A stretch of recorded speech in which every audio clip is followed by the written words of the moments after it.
So probably the most unique feature about CNC4 from a multiplayer standpoint is our domination mode. So the way domination mode works is you have 5 goal nodes, which we call our Tiberium control hubs, spread around the map. And the objective is to capture those nodes and hold on to them for as long as possible to accumulate points so that your team can win. So there's a variety of ways to win, but it's not just killing the other guy, it's objective based. Though you can kill the other guy, it will help you win. And the bigger the thing you kill, the more points you get. Along the same lines, getting rid of base building means that you want the player to be able to do something across the map and really be able to project power in different areas and take control of it with units or resources or what have you. It's more about working as a team, working with 2, 3, 4 other teammates to really spread out, capture those nodes, use the class system to actually hold those nodes and then branch out. So you play as a group as opposed to just being 5 guys on the same side all trying to kill the other person. We try and encourage team play. What this results in is a case where team play is much more important than it was in previous games. Although in previous games you could quickly run in and decimate somebody's base, in this particular case, if you're not constantly aware of the battlefield, where your forces are and where the battle lines are drawn, you're not going to be able to hold control of those Tiberium control networks and not going to be able to win. We've lost Node 1. One of the things that we really wanted to focus on in Command & Conquer 4 early on in the development process was the fluidity of class changing and really your ability to strongly impact the game in a very different way by playing each individual class. Being able to respawn really changes up how you play multiplayer because you're no longer damned by the choices you made at the beginning of the game. It allows you to take more risks. You're able to maybe try out a strategy from the get-go. Say you choose the support class, and you go and try a strategy, and maybe it doesn't work out. You get ambushed, you lose your crawler. Instead of having to admit defeat, we have the respawn system, so that allows you to change up your strategy, work with your teammates to find out what the team needs at that point in time, and then come back and try and get revenge on that guy who killed you. That's exactly what Command & Conquer 4 is all about.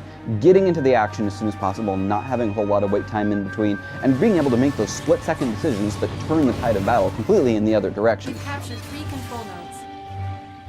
While CNC4 was designed around team play, it is actually an extremely fun 1v1 game. So hardcore 1v1 players, they can play 1v1, but we really want to draw them into the team play experience. We went to the point of having some of the world's best 1v1 players, guys who crush me without even loading the game, come in and play CNC4 and give us their feedback. One of the most surprising pieces of feedback we got was that they enjoyed 3v3, 4v4, and 5v5 a lot. But really, when it gets down to it, what makes Command & Conquer 4 the most fun in terms of team play, and what's really going to appeal to these high-end players, is how the different classes mesh with each other. When you are in coordination with another player on your team, and you have a team leader, and you're all on vent, and you're yelling at each other to go to a particular area, or support another area, or throw up defenses, or throw up a tunnel, things get really fast, really hectic, and a whole lot of fun.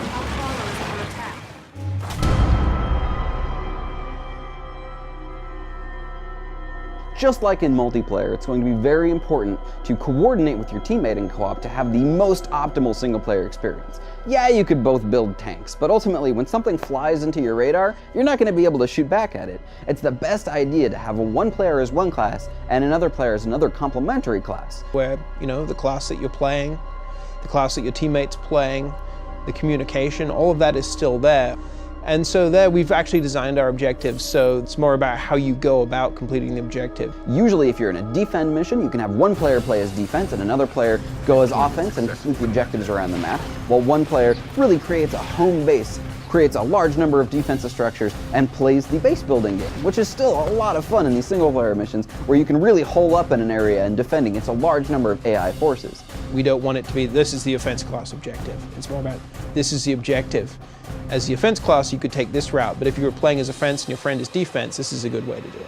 Overall, we're really looking forward to people jumping online and trying out Command & Conquer 4. We've tried a large number of different methodologies to allow players to jump in, get the action they want out of a Command & Conquer game, but at the same time be playing in a very social atmosphere with their friends and allow them to focus on the teamwork aspects that really make multiplayer longevity increase dramatically. So if you're interested in exploring new ways to play RTS multiplayer, but you still like to blow up tanks, I think CNC4 multiplayer is for you. It has team play, you can play as one-on-one player, even in a team play context. And then we got co-op. We have full co-op, which is just a whole new way to play campaign. It's like a real progression on what we've done in the past. We knew that multiplayer was going to be the thing that lasted a long time after launch, so we've put a lot of effort into trying to make that the best experience ever, trying to make it less intimidating for players to get online and to have a great time playing CNC. And we hope you all check it out when the game is on shelves on March 16th.